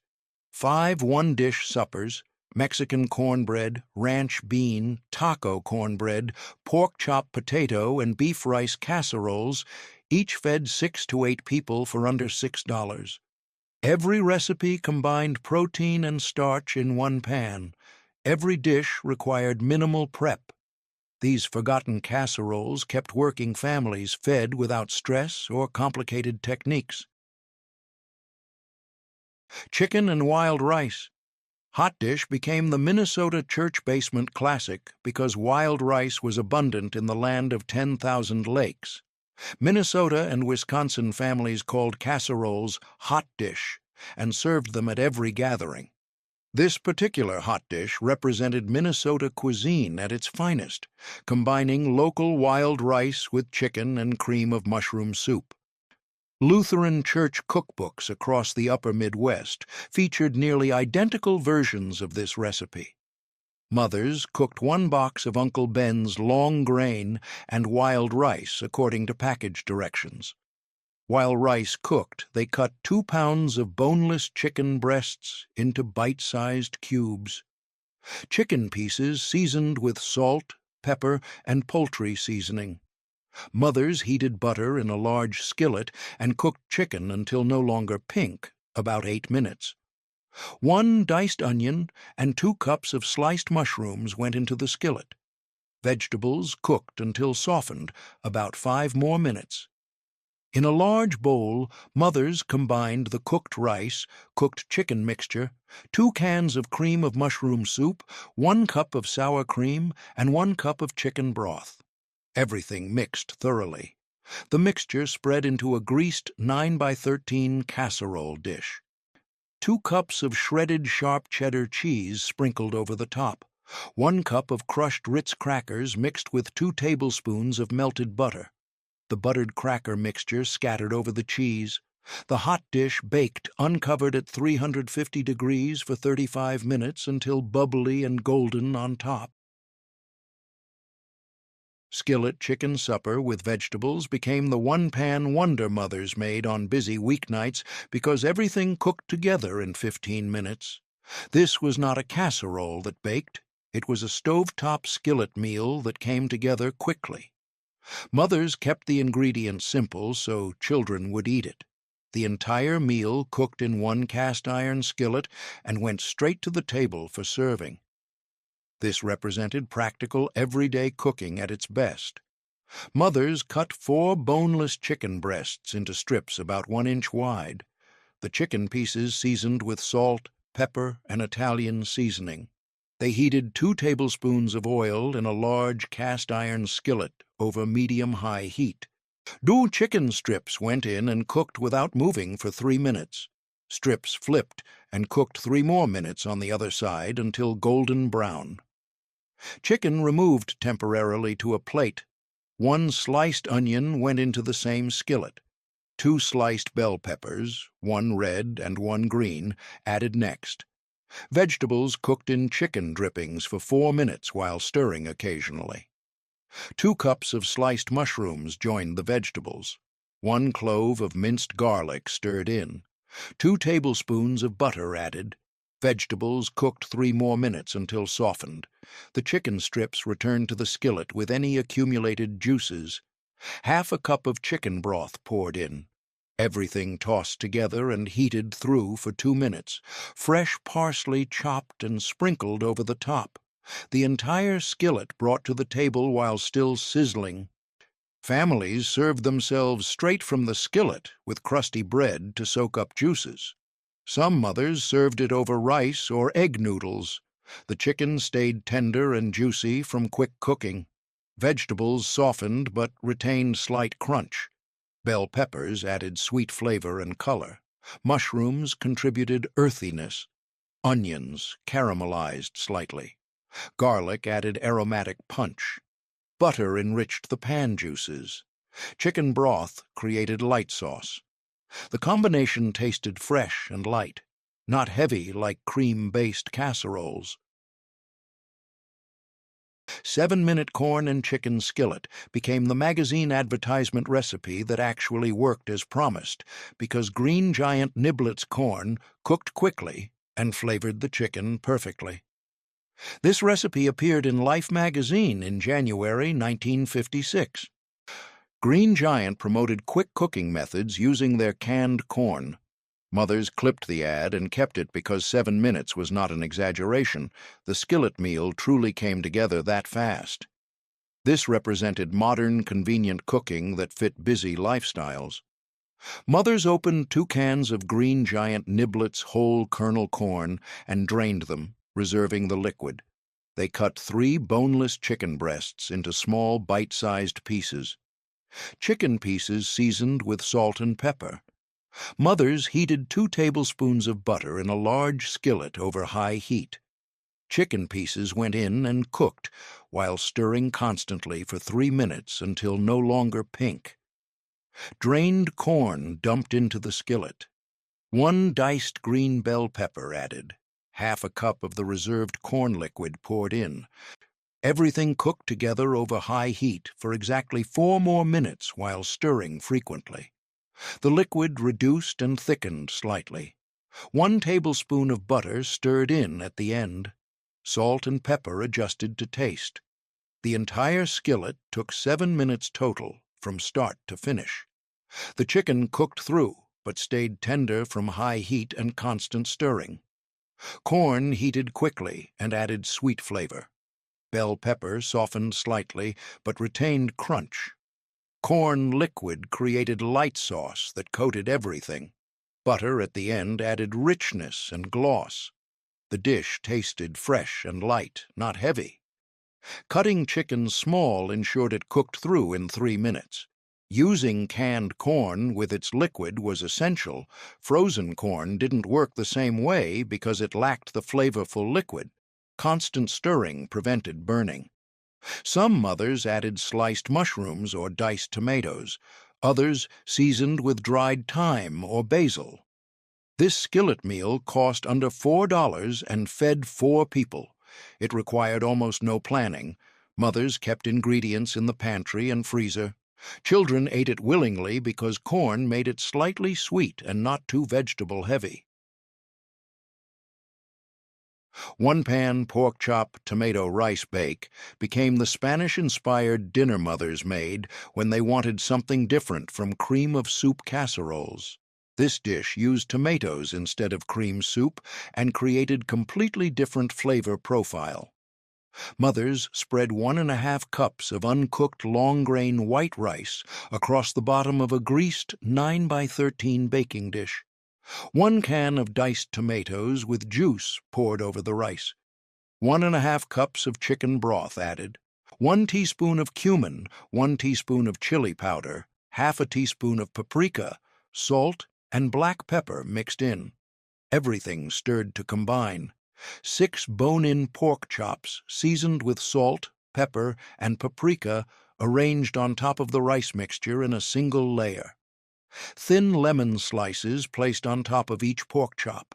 Heavy aluminum foil sealed the pan completely. The dish baked at 350 degrees for 1 hour without peaking. After 1 hour, mothers carefully removed foil and checked that rice was tender and liquid absorbed. If rice was still firm, they recovered and baked 15 more minutes. The finished dish rested 10 minutes before serving. The secret was using diced tomatoes with their juice. This provided enough liquid to cook rice properly. Sealing foil tightly trapped steam that cooked rice evenly. Lemon slices prevented pork chops from drying out and added fresh flavor. Cumin was the key spice that created authentic Spanish taste. Some mothers added frozen peas or sliced olives. Others substituted chicken thighs for pork chops. This represented an international flavor made accessible and easy for American home cooks. Lazy cabbage roll. Skillet dinner became the stovetop version of cabbage roll casserole because this method was even faster. Everything cooked in one skillet in 30 minutes. Traditional cabbage rolls took hours. Mothers browned 1½ pounds of ground beef in a large, deep skillet with a lid. They broke meat into small crumbles. 1 diced onion added and cooked until softened, about 3 minutes. 1 small head of cabbage chopped into bite-sized pieces went into the skillet. Everything stirred to combine. 1 can of diced tomatoes with juice poured in. 1 can of tomato sauce added. 1 cup of uncooked white rice stirred throughout. 2 cups of beef broth poured in. 1 tablespoon of paprika, 1 teaspoon of caraway seeds, salt, and black pepper seasoned everything. Mothers brought the mixture to a boil, then reduced heat to low. The lid went on tight. Everything simmered undisturbed for 20 minutes until rice was tender and liquid absorbed. After 20 minutes, mothers turned off heat and let the skillet rest covered for 5 more minutes. Then they fluffed everything with a fork. Sour cream dolloped on top before serving. The secret was chopping cabbage small so it cooked quickly in 20 minutes. Using white rice instead of brown ensured proper cooking time. This complete 1 skillet meal cost under $5 and fed 6 people. This represented ultimate lazy cooking that still produced delicious, authentic-tasting dinner. Smart, busy mothers made this weekly. One-dish suppers, from chicken wild rice to lazy cabbage roll, each transformed simple ingredients into complete meals using one pan or skillet. Every recipe cost under $8. Every dish fed 6 to 10 people. These forgotten methods made weeknight cooking fast and easy without sacrificing flavor or satisfaction.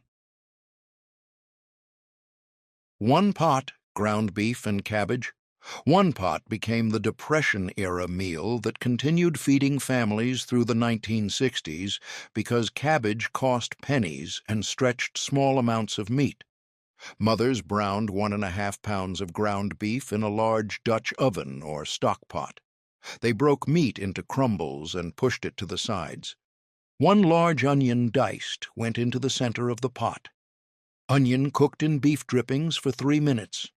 One head of cabbage cut into wedges added next. 2 cans of diced tomatoes with juice poured over everything. 1 cup of beef broth added. 2 tablespoons of brown sugar stirred in. 1 tablespoon of cider vinegar added. Salt, pepper, and paprika seasoned the pot. Mothers brought everything to a boil, then reduced heat to low. The lid went on, and the pot simmered for 45 minutes until cabbage turned very soft and sweet. They stirred occasionally to prevent sticking. The liquid reduced into thick sauce. Families served this in bowls like stew with crusty bread or cornbread for soaking up juices. Some mothers served it over mashed potatoes or egg noodles to stretch it further.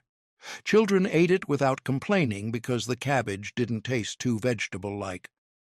The secret was cooking cabbage long enough that it completely lost its sharp flavor and became sweet. Brown sugar and vinegar balanced each other perfectly. Using wedges instead of shredding kept some texture. Long simmering broke down tough cabbage fibers. Some mothers added caraway seeds or dill for Eastern European flavor. Others stirred in cooked rice or barley to make it heartier. This was honest, simple food that kept families fed during hard times and good times alike. Smothered pork chops with gravy casserole became the soul food Sunday dinner that crossed over into mainstream American cooking because everyone who tasted it wanted the recipe. Mothers seasoned 6 thick bone-in pork chops with salt, black pepper, garlic powder, and paprika. They dredged each chop in flour, shaking off excess. Mothers heated oil in a large skillet and browned pork chops on both sides, about 3 minutes per side. The browned chops arranged in a 9-by-13 casserole dish in a single layer. They were not fully cooked yet, just browned. For the gravy, mothers used the same skillet without cleaning it. 3 tablespoons of flour went into the drippings and stirred for 1 minute. 2 cups of chicken broth, slowly added while stirring constantly to prevent lumps. 1 cup of milk poured in. The gravy simmered and thickened about 5 minutes. Salt, pepper, and 1 teaspoon of dried thyme seasoned the gravy. 2 large onions, sliced thin, went directly into the gravy. The entire gravy mixture with onions poured over the pork chops in the casserole dish. Heavy aluminum foil sealed the dish tightly. The casserole baked at 325 degrees for 1 hour and 30 minutes. Mothers removed foil for the last 20 minutes to brown the top slightly and thicken the gravy. The pork chops became fall-apart tender and practically melted off the bones. The gravy was thick, rich, and deeply flavorful from pork drippings. Onions cooked down to sweet, soft bits throughout the gravy. Thyme added subtle herbal note. The secret was browning chops first to develop flavor and render some fat. Making gravy in the same skillet captured all the browned bits. Sealing tightly with foil trapped moisture that braised the chops. Low temperature and long time ensured tender results. Some mothers added sliced mushrooms to the gravy, Others stirred in a splash of cream at the end for extra richness. Families served smothered pork chops over rice, mashed potatoes, or egg noodles with plenty of gravy ladled on top. This soul food classic cost under $6 and fed 6 people. The casserole represented comfort food at its absolute finest, simple ingredients transformed through patient cooking. Beef tips over egg noodles. One pan became the stroganoff alternative mothers made when they wanted creamy beef without sour cream. Beef tips over egg noodles. One pan became the stroganoff alternative mothers made when they wanted creamy beef without sour cream. This dish was similar to beef stroganoff, but simpler and more kid-friendly. Mothers made this when children complained about mushrooms or when sour cream wasn't in the refrigerator. The beef tips cooked directly with the egg noodles in one pan, eliminating the need to boil noodles separately. This represented ultimate convenience cooking. Mothers cut 1½ pounds of sirloin steak into bite-sized strips, beef pieces seasoned with salt and pepper. They heated oil in a large, deep skillet with a lid. Beef strips seared in batches over high heat, about 2 minutes per batch. Beef removed temporarily. 1 diced onion went into the same skillet. Onion cooked in beef drippings for 3 minutes. 8 ounces of sliced mushrooms added and cooked until golden, about 5 minutes. 2 cloves of minced garlic stirred in for 30 seconds. 3 cups of beef broth poured into the skillet. 2 cups of water added. Mothers brought liquid to a boil. 12 ounces of dry egg noodles went into the boiling liquid. The beef strips returned with any accumulated juices. 1 bay leaf added. The lid went on, and everything simmered on medium-low heat for 10 minutes, stirring occasionally to prevent noodles from sticking. After 10 minutes, mothers checked that noodles were tender. They removed the bay leaf. 1/2 cup of heavy cream stirred in. 2 tablespoons of Worcestershire sauce added. Salt and pepper adjusted.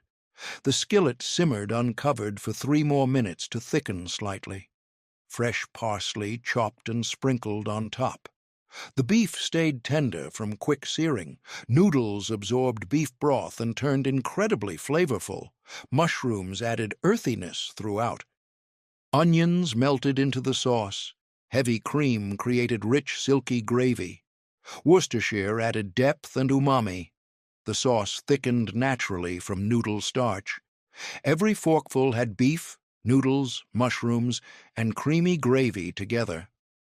The secret was searing beef in batches to maintain high heat.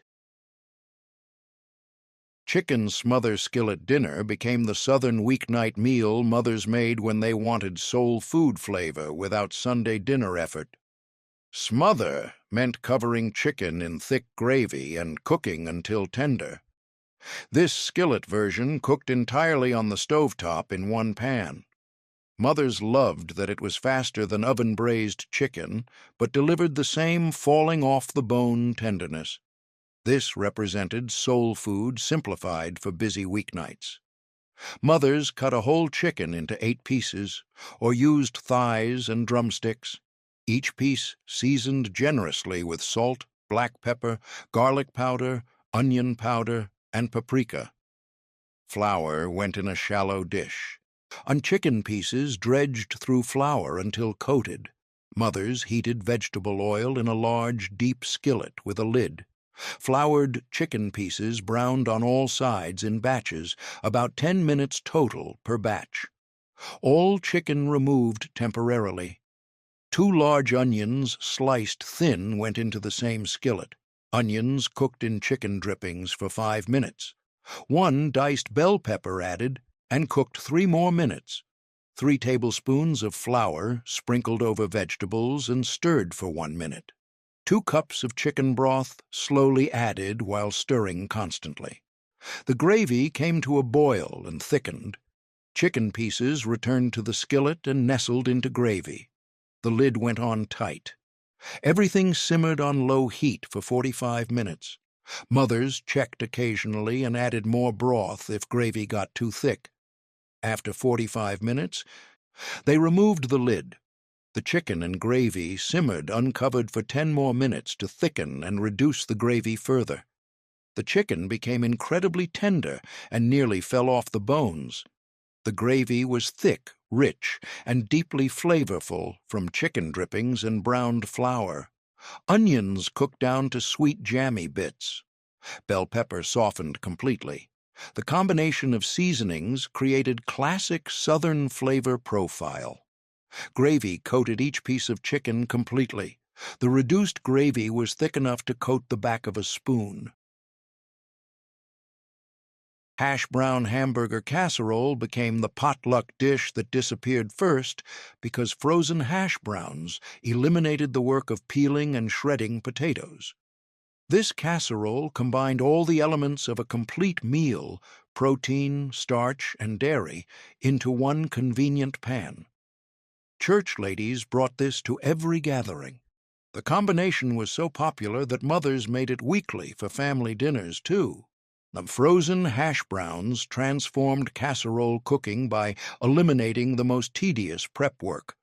Mothers browned 2 pounds of ground beef with 1 large diced onion in a large skillet. They drained excess fat. Meanwhile, they thawed 1 2-pound bag of frozen shredded hash browns, either in the refrigerator overnight or in the microwave. In a large bowl, mothers combined the thawed hash browns, cooked beef and onions, 2 cans of cream of mushroom soup, 1 16-ounce container of sour cream, 2 cups of shredded cheddar cheese, salt, and black pepper. Everything mixed thoroughly until combined. The mixture spread into a greased 9 by 13 casserole dish. 2 more cups of shredded cheddar cheese covered the top. 2 cups of crushed cornflakes mixed with 3 tablespoons of melted butter.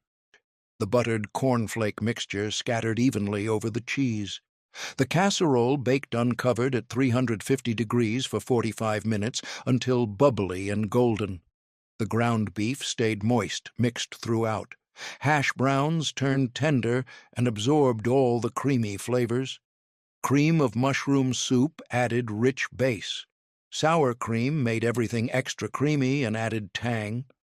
Onions melted into the mixture. Cheddar cheese melted throughout and on top created gooey layers. Cornflakes toasted golden and created crunchy, salty topping. The contrast between creamy filling and crispy topping was perfection. The casserole bubbled at the edges. The secret was thawing hash browns completely and squeezing out excess moisture. Wet hash browns made watery casserole. Mixing everything together before baking ensured even distribution. Using both soup and sour cream created ultimate creaminess. Butter on the cornflakes helped them brown evenly. Casserole became the children's birthday party dinner mothers made because kids loved crunchy Fritos and everything tasted like tacos.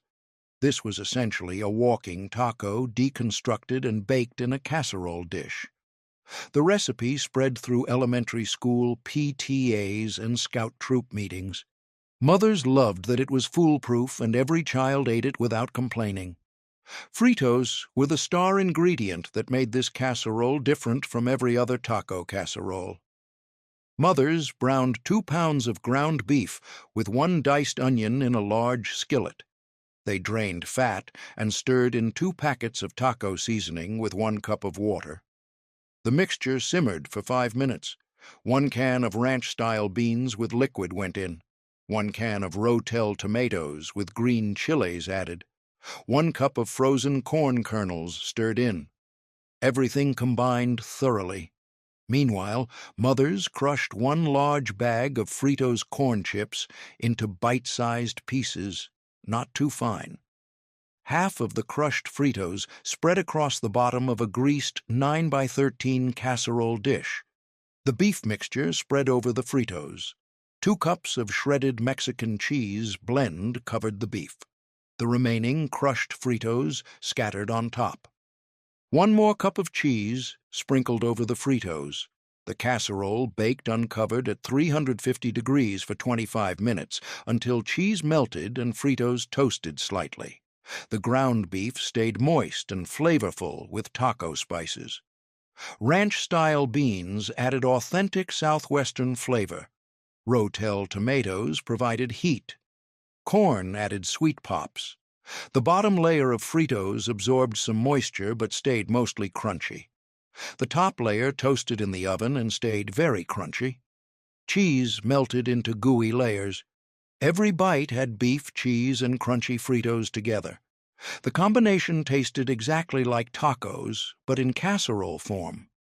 The secret was crushing Fritos just enough to layer them, but not so much they turned to crumbs. Beef and vegetable foil packet dinner became the summer camping staple and weeknight shortcut because individual packets meant customizable dinners and zero cleanup. Families cooked these over campfire coals, on the backyard grill, or in the oven. Each person got their own packet and could customize vegetables based on preferences. Children loved having their own individual dinner. Mothers loved that foil packets eliminated every single dish. Mothers tore off large squares of heavy-duty aluminum foil, about 18 inches square. They placed one hamburger patty or one serving of beef stew meat in the center of each foil square. Sliced potatoes layered on top of the meat, about one medium potato per packet. Sliced carrots added next. Sliced onions went on. Some packets got sliced bell peppers. Each packet seasoned with salt, pepper, and a pat of butter on top. Mothers folded foil up on all four sides and crimped edges tightly to seal completely. No gaps. The packets arranged on a baking sheet went into a 400-degree oven for 45 to 50 minutes. Alternatively, packets cooked directly on grill grates or campfire coals, turning once halfway through cooking. After cooking, mothers carefully opened packets. Steam escaped quickly. The meat cooked in its own juices and stayed incredibly tender and moist.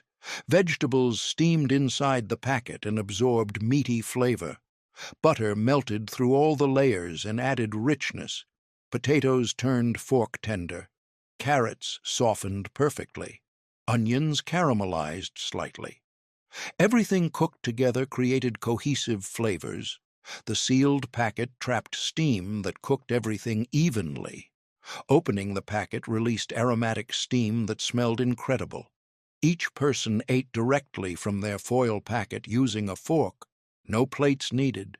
Families ate outdoors at picnic tables or around campfires. The convenience and simplicity made these packets perfect for camping trips where dishwashing was difficult. Sausage and rice one-pot supper became the budget-stretching dinner mothers made when payday was still days away, because 1 pound of sausage fed 8 people when mixed with rice and vegetables. Smoked sausage was affordable and packed with flavor.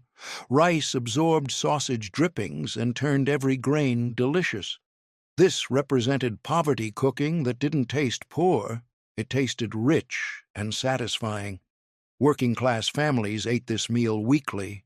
Mothers sliced 1 pound of smoked sausage into coins.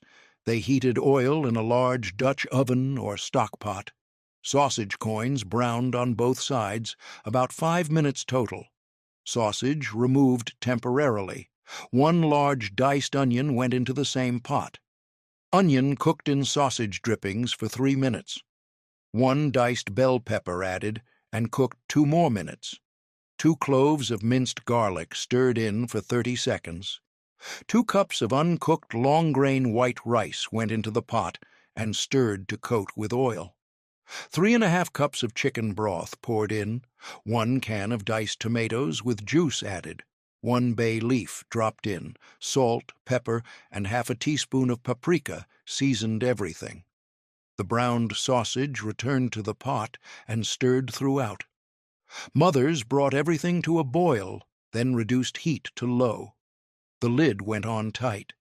Everything simmered undisturbed for 20 minutes. After 20 minutes, mothers turned off heat and let the pot rest covered for 5 more minutes. Then they removed the bay leaf and fluffed rice with a fork. Sliced green onions sprinkled on top. The sausage infused the entire pot with smoky flavor. Rice absorbed sausage drippings, chicken broth, and tomato. Every grain was packed with taste. Bell pepper and onion softened throughout. Tomatoes added acidity and moisture. Garlic and paprika built flavor layers. The rice was perfectly fluffy and not mushy. Everything melded into cohesive one-pot meal. Mock chicken fried steak.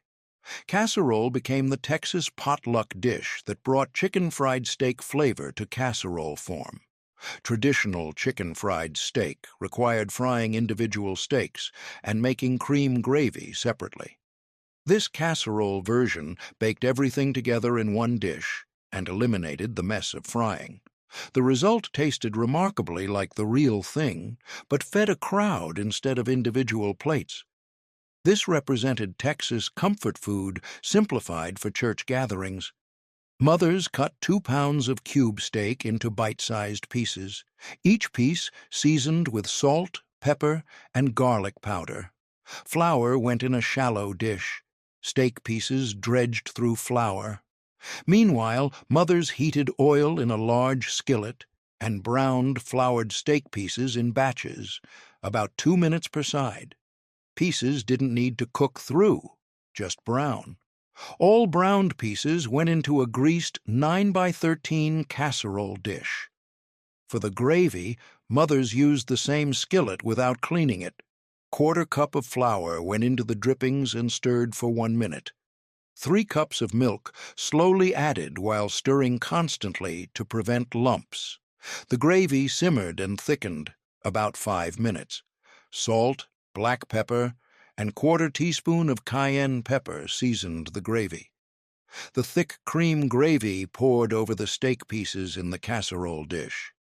Mothers stirred gently to coat all pieces with gravy. 2 cups of crushed Ritz crackers mixed with 3 tablespoons of melted butter. The buttered cracker mixture scattered over the top. The casserole baked uncovered at 350 degrees for 35 minutes until bubbly and golden. The cube steak turned fork tender from baking in cream gravy. The gravy was thick, rich, and peppery, exactly like chicken fried steak gravy. Cayenne added subtle heat. Milk made the gravy creamy and white. The steak absorbed gravy while baking. Ritz crackers toasted golden and created buttery, crunchy topping that mimicked the fried coating on real chicken fried steak. Creamy beef and noodle skillet dinner became the weeknight staple mothers made when they needed comfort food fast, because this one skillet meal came together in 25 minutes. This was the ultimate convenience dinner. No draining noodles, no separate sauce, everything cooked together. Mothers kept the ingredients on hand always. This represented the 1950s promise of modern convenient cooking fully realized. Busy working mothers relied on recipes like this that were genuinely fast and easy. Mothers browned 1½ pounds of ground beef in a large, deep skillet with a lid. They broke meat into crumbles. 1 diced onion added and cooked until softened, about 3 minutes. 2 cloves of minced garlic stirred in for 30 seconds. 3 cups of beef broth poured into the skillet. 2 cups of milk added. Mothers brought liquid to a boil. 12 ounces of dry egg noodles went into the boiling liquid. The lid went on, and noodles cooked, stirring occasionally to prevent sticking for about 8 minutes until tender. Mothers didn't drain anything. The liquid absorbed into the noodles. 1 can of cream of mushroom soup stirred in. 2 cups of shredded cheddar cheese added. Everything stirred until cheese melted, salt and pepper adjusted to taste. The skillet simmered uncovered for 3 more minutes to thicken. Fresh parsley chopped and sprinkled on top. The entire skillet brought to the table while hot. Families served themselves directly from the skillet. The ground beef stayed moist and crumbly. Noodles absorbed beef broth and milk and turned incredibly flavorful. Cream of mushroom soup added richness. Cheddar cheese melted throughout and created creamy sauce. Onions and garlic flavored everything. The sauce thickened from noodle starch and cheese. Every forkful had beef, creamy noodles, and melted cheese together.